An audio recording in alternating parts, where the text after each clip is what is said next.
जी हाँ दोस्तों, वो वीडियो आया बाहर जिससे फंस गए मुख्य चुनाव आयुक्त ज्ञानेश कुमार।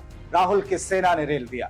बहुत स्वागत है आप सभी का। आप देख रहे हैं द राजनीति का विशेष सेगमेंट खबर और विश्लेषण। मैं हूं जब्बार खान। दोस्तों, आखिर अचानक ऐसा क्या हुआ कि वो मुख्य चुनाव आयुक्त ज्ञानेश कुमार, जो कि एंग्री यंग मैन बन रहे थे, अचानक से भीगी बिल्ली की स्थिति में क्यों दिखाई देने लगे? आखिर वो कौन सा वीडियो है जिसके आधार पर यह कहा जा रहा है कि ये तो खुद भी फंसे और सत्ता पक्ष को भी फंसाते हुए नजर आए? आखिर राहुल गांधी ने लालू और तेजस्वी यादव के सहयोग से बिहार में जिस तरीके की मुहिम शुरू की है, उसका नतीजा देश में किस तौर पर सत्ता पक्ष के खिलाफ पड़ता हुआ दिख रहा है? क्या है पूरा का पूरा सनसनीखेज मामला, आपको विस्तार से बताते हैं। दोस्तों, अंत तक मेरे साथ में बने रहें क्योंकि खबर बेहद अहम है। दोस्तों, राहुल गांधी को उस तेवर में आप देख रहे हैं जिस तेवर में उन्हें देखने के लिए लोग उत्सुक थे, जिस अंदाज में लोग चाह रहे थे कि राहुल आगे बढ़ें, लीड करें और देश की जनता को एकजुट करें। मगर जब राहुल गांधी ने सनसनीखेज खुलासों के साथ में अपनी मुहिम की शुरुआत बिहार से की और इसी बीच में आप देख रहे हैं कि लगातार किस तौर पर बिहार में उनको जन समर्थन मिल रहा है, ऐसी स्थिति में चुनाव आयोग ने बड़ी चालाकी के साथ में राहुल गांधी की उस यात्रा के दौरान ही अपनी प्रेस कॉन्फ्रेंस को रखा, लंबी चौड़ी प्रेस कॉन्फ्रेंस। और मानो ऐसा लग रहा था कि शायद चुनाव आयोग कुछ बड़ा करने जा रहा है, कुछ बड़े खुलासे करेगा, कुछ बड़े फैक्ट्स रखेगा, मगर खुदा पहाड़ निकली चूहिया।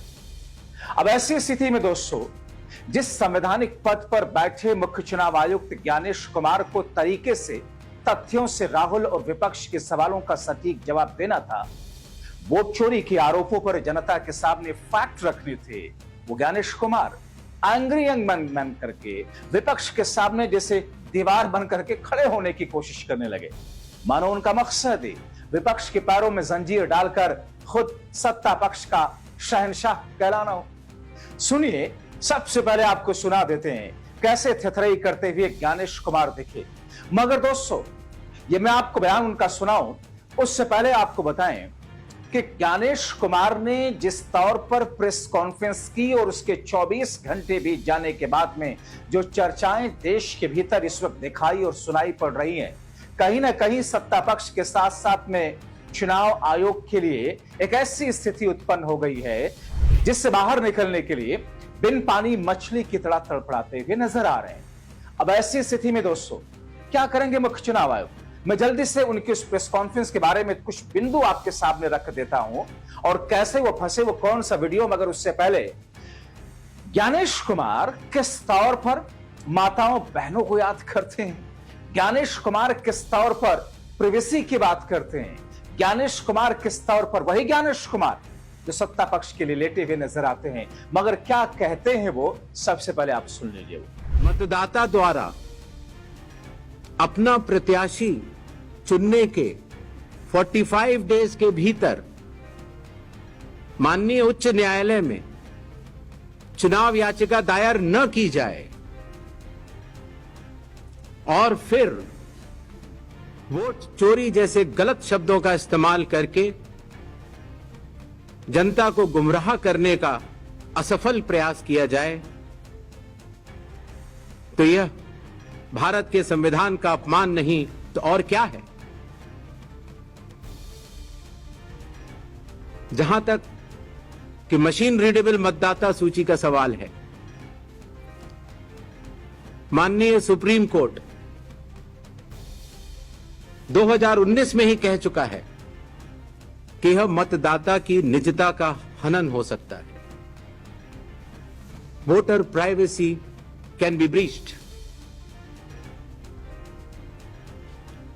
हमने कुछ दिन पहले देखा कि कई मतदाताओं की फोटो उनकी अनुमति के बिना मीडिया के समक्ष रखी गई, उनके ऊपर आरोप लगाए गए, उनका इस्तेमाल किया गया। क्या अपनी माताओं, बहुओं, बेटियों सहित किसी भी मतदाता की सीसीटीवी वीडियो चुनाव आयोग को साझा करनी चाहिए क्या? बड़ा हास्यास्पद है दोस्तों, चुनाव आयोग का इस तरीके से बेतुकी बातें करना। इस पर आप हंस सकते हैं, माथा पीट सकते हैं, चुनाव आयोग के कथित बकवास पर आक्रोशित हो सकते हैं। मतलब जिस चुनाव आयोग पर उसी के दिए गए आंकड़े और मतदाता सूची के आधार पर मतदाता सूची में धांधली और वोट चोरी के गंभीर आरोप लगे, जिस चुनाव आयोग को चंडीगढ़ हाईकोर्ट ने वीडियो सूची दस्तावेज देने का आदेश दिया था, जिस चुनाव आयोग ने मोदी शाह के साथ मिलकर नियम ही बदल दिए। और सबसे बड़ा सवाल, जब खुद चुनाव आयोग ने कांग्रेस को वो फिजिकल मतदाता सूची दी जिसके आधार पर राहुल ने खुलासा किया, तो क्या चुनाव आयोग ने इसलिए दिया था कि उसे बक्से में बंद करके कांग्रेस और राहुल रख दे और वोट चोरी के खुलासे में उसको दिखाने के लिए इस्तेमाल ना करें, ना दिखाएं कैसे की गई वोट चोरी? गजब अंदाज है दोस्तों चुनाव आयोग का, गजब तरीका रहा चुनाव आयोग का। देश का मुख्य चुनाव आयोग क्या इस तरीके से बोल सकता है कि साहब ये तो ब्रीच ऑफ प्रिवेसी हुई है? मतदाता लिस्ट है, वोटर लिस्ट है, सारी की सारी चीजें वोटर लिस्ट के चुनाव आयोग के पास में होती है। चुनाव आयोग सत्ता पक्ष को देता है, विपक्ष को देता है, विपक्ष को दिया भी, फिजिकल लिस्ट दी, और बात है कि डिजिटल लिस्ट नहीं दी। तो ऐसी स्थिति में अब चुनाव आयोग की तरफ से जो आरोप लगाए जा रहे हैं कि साहब ये तो बड़ा गड़बड़ अंदाज है, 7 दिनों के अंदर राहुल गांधी माफी मांगे या फिर चुनाव आयोग कोई एक्शन लेगा, तो फिर चुनाव आयोग के मुंह में अभी तक दही की जमी हुई है। मगर दोस्तों इससे बड़ा संदेह चुनाव आयोग पर, इससे भी बड़ा चुनाव आयोग का पक्षपात कि कांग्रेस से राहुल से चुनाव आयोग वोट चोरी के आरोप और खुलासे पर एफिडेविट मांग रहा है, मगर बीजेपी से नहीं मांगता। बीजेपी नेता ने वायनाड में प्रियंका के लोकसभा क्षेत्र में मतदाता सूची में धांधली, रायबरेली में मतदाता सूची में धांधली के साथ अन्य क्षेत्रों में मतदाता सूची में गड़बड़ी और धांधली के आरोप लगाए।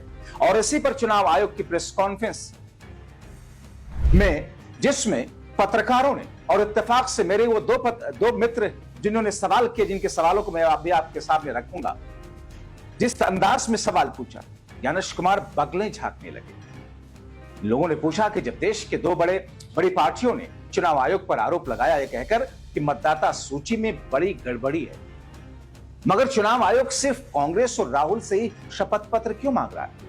बीजेपी के पूर्व मंत्री और सांसद अनुराग ठाकुर से शपथ पत्र क्यों नहीं मांगा गया? दोस्तों ये सवाल जैसे ही मुख्य चुनाव आयोग के सामने आए, वो चुनाव आयोग जो कि एंग्री यंग मैन बन करके बेतुका सा अंदाज अपना करके जवाबों को तोड़ मरोड़ करके इधर से उधर करके बातें रख रहे थे, वो खामोश हो गए। अब मुझे ऐसे मौके पर याद आने लगे राजीव कुमार, पिछले पूर्व मुख्य चुनाव आयुक्त, जो चलिए शेर और शायरी के ही जरिए उनके अलग थिथरी का अंदाज था, कम से कम उस सवाल को लेते थे, उस सवाल पर वो जवाब देने की कोशिश करते थे, लीपा पोती करने की कोशिश थे, मैदान छोड़कर भागते नहीं थे। मगर ये साहब तो मैदान छोड़कर के भागने लगे। सुनिए कैसे उनसे सवाल किया गया और खामोश हो गए। सर, आपने देखा होगा कि Rahul Gandhi leader of opposition ने सेंट्रल बेंगलुरु की कॉन्स्टिट्यूंसी की तहकीकात की और ढेर सारे आरोप लगाए। उनका कहना था कि फेक सस्पिशियस वोटर बन रहे हैं, मैनिपुलेटेड हैं, मास एडिशन हुए हैं। इसके 2-3 दिन बाद ही बीजेपी के पावरफुल लीडर अनुराग ठाकुर जी ने प्रेस कॉन्फ्रेंस की और उन्होंने कहा कि उनके पास कंक्रीट प्रूफ है कि कंक्रीट प्रूफ है इस बात के कि lacks of suspicious voters, duplicate voters, fake addresses, age manipulation, mass addition have been found in Wayanad, Raebareli and other constituency. देश की 2 बड़ी राजनीतिक पार्टियां ये आरोप लगा रही हैं कि fake voters, bogus voters, manipulation of age, duplicate voters ये मौजूद हैं। तो आप कितना सहमत हैं और इन आरोपों के आप क्या जांच कोई कराएंगे?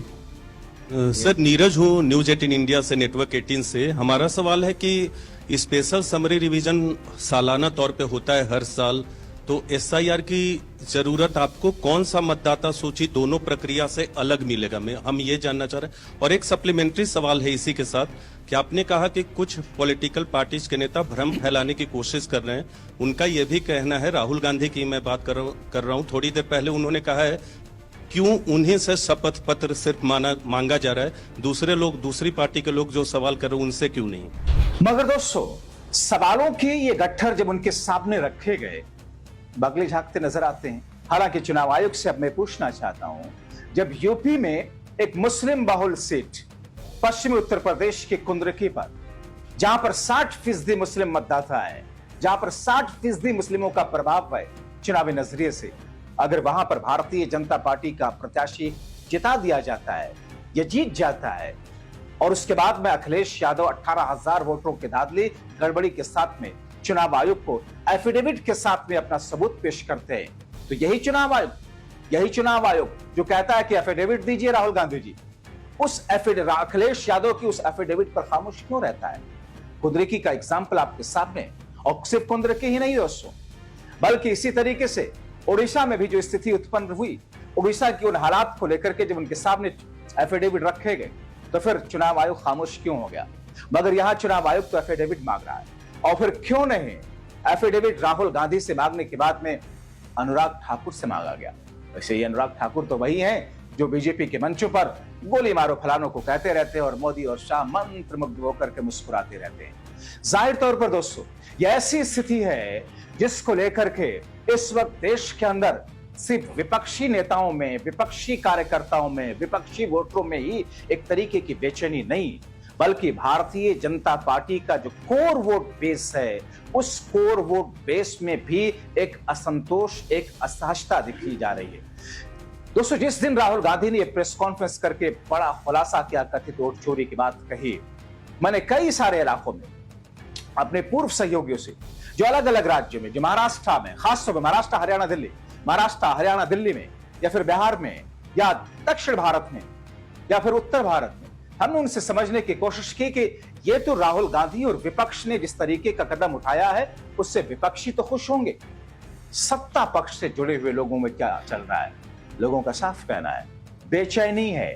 लोग ये मानते हैं कि बीजेपी के अंदर ही एक बड़ा वर्ग खुद भारतीय जनता पार्टी की मौजूदा आला कमान से नाराज पार्टी के अंदर ही चल रहा है, लेकिन इस वक्त हालात ऐसे हैं कि खुद बोल नहीं सकते, कुछ कह नहीं सकते। लेकिन राहुल गांधी के इस पर्दाफाश के बाद में एक संतोष उनमें दिख रहा है, बेचैनी दिख रही है कि साहब किस तौर पर देश के लोकतंत्र को कुचला जा रहा है। और शायद यही वजह है कि एनडीए के पार्टनर्स, एनडीए की सहयोगी पार्टियों के मुखियाओं ने भी राहुल गांधी को धन्यवाद किया। पिछले दिनों में आपको बताया था कैसे टीएमसी के पूर्व सांसद ने यह कहा कि एनडीए के कुछ सांसदों ने राहुल गांधी को थैंक यू बोला है।